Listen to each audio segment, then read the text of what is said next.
क्या आप मुझे देख सकते हैं? मेरी आवाज़ सुन सकते हैं? लेकिन कैसे? मैं तो आपसे कोसों दूर हूँ। लेकिन जैसे ही आप अपना फ़ोन या लैपटॉप ऑन करते हैं, बस पलक झपकते ही मेरी वीडियो और आवाज़ आप तक पहुँच जाती है। लेकिन ये कैसे पॉसिबल हो पाता है? हमारे दादा परदादा को तो ये जादू टोना या चमत्कार लगता, क्योंकि उनके लिए तेज पहुंचने का मतलब होता था तेज रफ्तार घोड़े या जहाज की सवारी। हमारे मैसेजेस बिना नजर आए लाइट की स्पीड से पहुंचते हैं। लेकिन यह सब कैसे पॉसिबल हो पा रहा है? इसके पीछे वजह क्या है? और सबसे पहले ये कैसे पता लग पाया कि हम इस तरह भी एक दूसरे को देख सकते हैं? ये पॉसिबल हो पाया सिर्फ इंसानी दिमाग की वजह से। अगर ये इंसान ना होते तो शायद पूरी दुनिया कुछ ऐसी ही दिखती।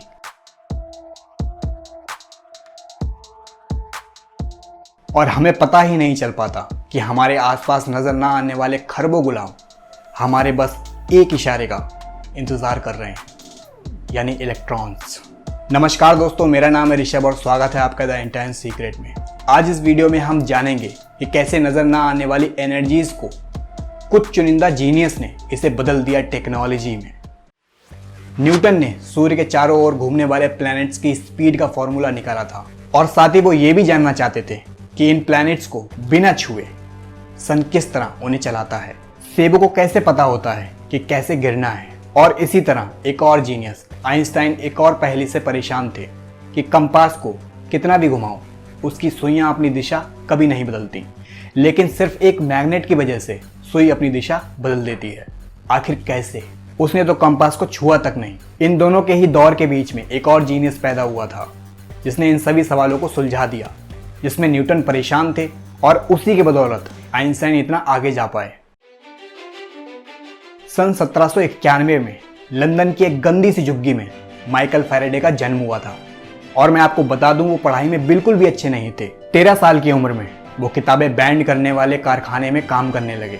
दिन में वो किताबों पर जिल चढ़ाते थे और रात में उन्हीं को पढ़ते थे, और यहीं से उन्हें इलेक्ट्रिसिटी से लगाव होने लगा। उन्होंने कई सालों तक उस कारखाने में काम किया, पर 21 साल की उम्र में उन्हें एक कस्टमर से एक show science for the public की टिकट मिलती है। वो शो लंदन के रॉयल इंस्टीट्यूट में हुआ था, जिसमें जाने माने उस समय के वैज्ञानिक हम्फ्री डेवी, जिन्होंने कई केमिकल एलिमेंट भी खोजे थे जैसे कैल्शियम और सोडियम, वो इलेक्ट्रिसिटी का शो कर रहे थे।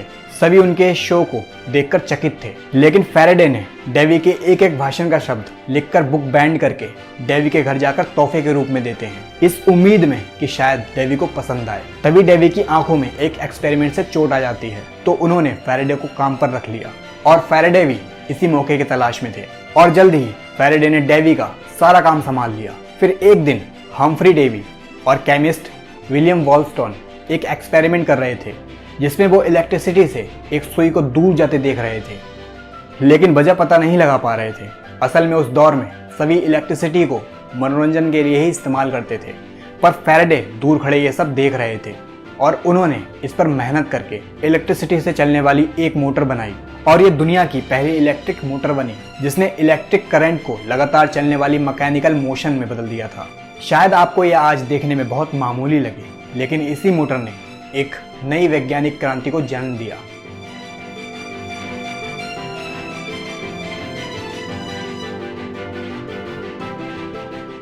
जरा सोच कर देखिए, आज जो भी बिजनेस, टेक्नोलॉजी और हमारे रहन सहन के तौर तरीके आज जो भी हैं, उन सभी की शुरुआत फैराडे के इसी आविष्कार की उपज है। फैराडे का यह आविष्कार सब में फैल गया और डेवी का असिस्टेंट पूरी लंदन का आंखों का तारा बन गया, जो कि डेवी को खटकने लगा। तो उन्होंने फैराडे को ब्रिटिश ऑप्टिकल ग्लास की क्वालिटी बढ़ाने के लिए शीशों की फैक्ट्री में भेज दिया, जिसके बारे में उन्हें कुछ भी नहीं पता था। फैराडे 4 सालों तक बिना किसी सक्सेस के भट्टी में ही लगे रहे। पूरा जोर लगाने के बाद भी फैराडे ये नहीं पता कर पाए कि जोसेफ फ़ारेनहोफर की खोज का तरीका क्या था। साथ ही वो ये नहीं जान पाए कि टेलीस्कोप के लिए सही ऑप्टिकल ग्लास बनाने के लिए साइंस के अलावा हाथ की कारीगरी भी चाहिए होती है। हार के बाद फैराडे अपने साथ ग्लास की एक ईंट ले आए। फिर डेवी के देहांत के बाद फैराडे को इस नाकाम प्रोजेक्ट से आज़ादी मिल गई और डेवी के लैब के डायरेक्टर बन गए, और उन्होंने हर साल क्रिसमस के मौके पर यूथ को विज्ञान पर भाषण देना शुरू किया। यह 1825 में शुरू हुआ था और यह सिलसिला आज भी जारी है।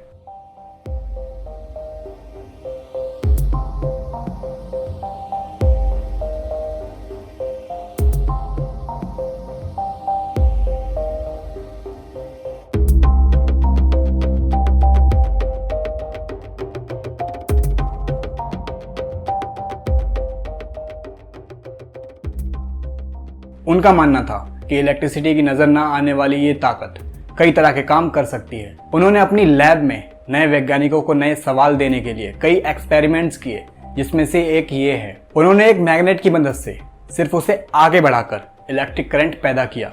इस तरह से मोशन इलेक्ट्रिसिटी में बदल गया। दोस्तों, ये इलेक्ट्रिसिटी का पहला जनरेटर था। इसके बाद दुनिया ने अपनी जरूरत से इलेक्ट्रिसिटी पैदा करने में सक्षम हो गई। फैराडे इन एक्सपेरिमेंट्स में इतना घुस गए थे कि उन्हें लगा कि मैग्नेट के आसपास की जगह पर एक नजर ना आने वाली फोर्स की लाइंस भरी पड़ी हैं। मैग्नेट सिर्फ मैग्नेटाइज किया हुआ लोहे का टुकड़ा नहीं जो आंखों को नजर आता है, बल्कि उस टुकड़े के चारों ओर भी कुछ और भी है जो दिखाई नहीं पड़ता, और उसी को उन्होंने फील्ड कहा, यानी मैग्नेटिक फील्ड। अब उन्होंने इलेक्ट्रिसिटी और मैग्नेटिक फील्ड का रिश्ता तो समझा दिया था, मगर उनका मानना था कि कहीं तीसरी एनर्जी यानी लाइट भी इससे जुड़ी तो नहीं। उन्होंने इसके लिए एक एक्सपेरिमेंट किया। फैराडे जानते थे कि रोशनी एक तरंग की तरह चलती है। लाइट की सभी वेव्स सभी दिशाओं में आगे बढ़ती हैं, मगर रोशनी की एक तरंग को अलग करने का एक तरीका है जिसे पोलराइजेशन कहा जाता है। जब रोशनी किसी शीशे से टकराकर लौटती है तो वो पोलराइज हो जाती है। फैराडे ये जानना चाहते थे कि रोशनी की उस तरंग पर नजर ना आने वाली मैग्नेटिक फील्ड का कोई असर होता है या नहीं। उनके आई पीस में एक क्रिस्टल था जो रोशनी को रोकने वाली जाली की तरह काम करता था। रोशनी इससे होकर तभी निकल सकती थी जब मैग्नेट की वजह से उसका रास्ता बदले। उन्होंने एक शीशे के सामने लालटेन रख दी। आई पीस से ये लालटेन तभी दिख सकती थी जब उसका रिफ्लेक्शन आई पीस की जाली को पार कर पाता। दोस्तों, फैराडे जानते थे कि हवा से गुजर रही रोशनी पर मैग्नेटिज्म का कोई असर नहीं पड़ता, मगर वो दूसरी चीजों से होकर गुजरती है। तो उन्होंने कई तरह के ट्रांसपेरेंट केमिकल और ऑप्टिकल का इस्तेमाल किया, मगर उन्हें आई पीस से कुछ भी नहीं दिखा। मैग्नेट से रोशनी की तरंग नहीं मुड़ रही थी। उन्होंने सब केमिकल्स आजमा लिए, लेकिन वो फेल हो गए। फिर उन्होंने उस ईंट का प्रयोग करने का सोचा जो डेवी की वजह से सालों तक का फेल्ड एक्सपेरिमेंट था, और इससे वो काम बन गया जिसे कोई और चीज नहीं कर पाई थी। मैग्नेट की फोर्स ने रोशनी की तरंग को इस तरह से मोड़ दिया था कि वो क्रिस्टल से पार निकल गई।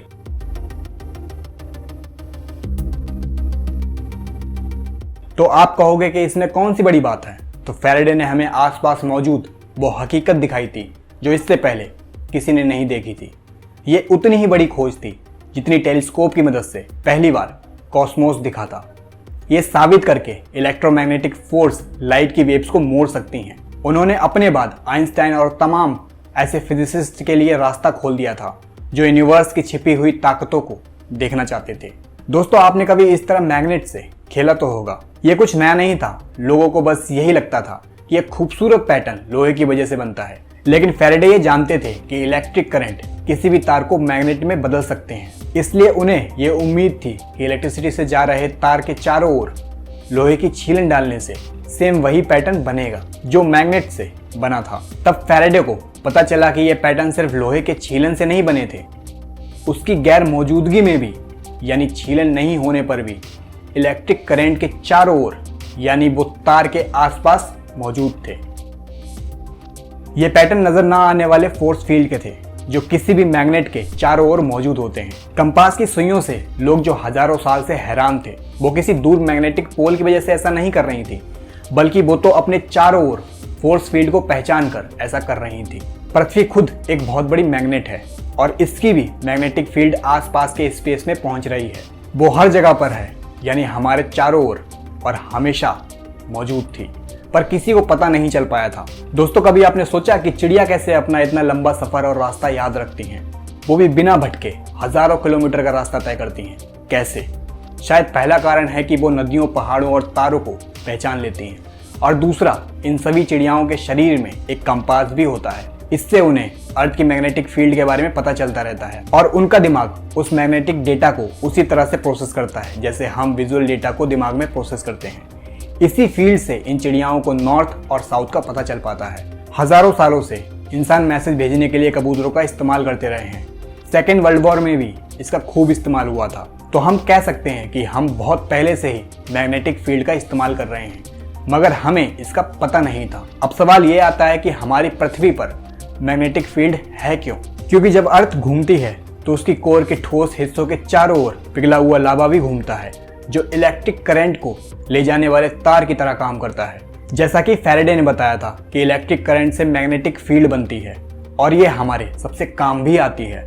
हमारी मैग्नेटिक फील्ड जानलेवा कॉस्मिक किरणों से बचाती है जो हमें नुकसान पहुंचा सकती हैं। कॉस्मिक रेज हमारे डीएनए को भी पार कर सकती हैं। अगर ये नहीं होती तो शायद पृथ्वी का आधा जीवन खत्म हो गया होता। पृथ्वी का ये जोन हमारी पृथ्वी की मैग्नेटिक चार्ज पार्टिकल से बनता है। माइकल फैराडे ने वो रहस्य सुलझा दिया था जिसे न्यूटन नहीं खोज पाए थे। प्लैनेट्स को बिना छुए सन कैसे उन्हें एक खास तरीके से चलने पर मजबूर करता है, मगर सूर्य अपनी ग्रेविटिकल फोर्स से सभी प्लैनेट्स को छूता है और पृथ्वी की ग्रेविटिकल फोर्स शेप को बताती है कि कैसे गिरना है। उस समय के सभी वैज्ञानिक फैराडे के बारे में यही सोचते थे कि वो खुली आंखों से सपना देख रहे हैं। वो सभी उनके लगातार एक्सपेरिमेंट करने की क्षमता को सराहना देते ही थे, लेकिन उनकी ना नजर आने वाली लाइंस ऑफ फोर्स के बारे में उनकी सोच मनगढ़ंत बताते थे। क्योंकि इन्हें सच साबित करने वाले सबूत उनके पास नहीं थे, सभी उनकी थ्योरीज को मॉडर्न फिजिक्स की इक्वेशंस में देखना चाहते थे। और यहीं पर फैराडे की बचपन की गरीबी और पढ़ाई ना करने की कमी सामने आई। वो ये सभी इक्वेशंस नहीं कर पाए। फिर 19वीं सदी के एक महान theoretical physicist James clerk Maxwell ने उनकी मदद की। मैक्सवेल ने 20 साल की उम्र में ही मैथ में अच्छा खासा नाम कमा लिया था। उस समय के दूसरे नए वैज्ञानिक फैराडे को पुराने ख्याल का मानते थे। जेम्स मैक्सवेल ने फैराडे के लिखे हर शब्द को पढ़ा और उन्हें विश्वास हो गया कि फैराडे के लाइंस ऑफ फोर्स एक हकीकत है। जिसके बाद वो मैथ का एक फॉर्मूला तैयार करने लगे। जो सिद्धांत असल दुनिया में स्पेस और टाइम के पैमाने पर दिखता है, उन्हें फिजिक्स की इक्वेशंस में समझा जाता है। जब मैक्सवेल ने फैराडे के इलेक्ट्रोमैग्नेटिक फील्ड के एक्सपेरिमेंट को इक्वेशंस में बदला तो उन्हें दोनों में समानता दिखी। दोस्तों, इस इक्वेशन को देखिए, ये कुछ और ही बता रही है। तो मैक्सवेल ने इसे बैलेंस करने के लिए एक टर्म इसमें जोड़ दी। इक्वेशन के इस छोटे से बदलाव ने फैराडे की एक जगह रुकी हुई तरंगें लाइट की स्पीड से चलने लगी और बहुत जल्दी हमने इन तरंगों के जरिए अपने मैसेजेस को भेजने का तरीका खोज लिया।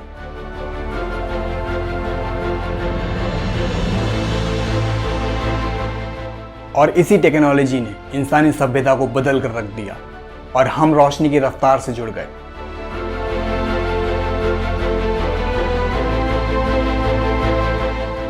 और साथ ही एक दूसरे से भी।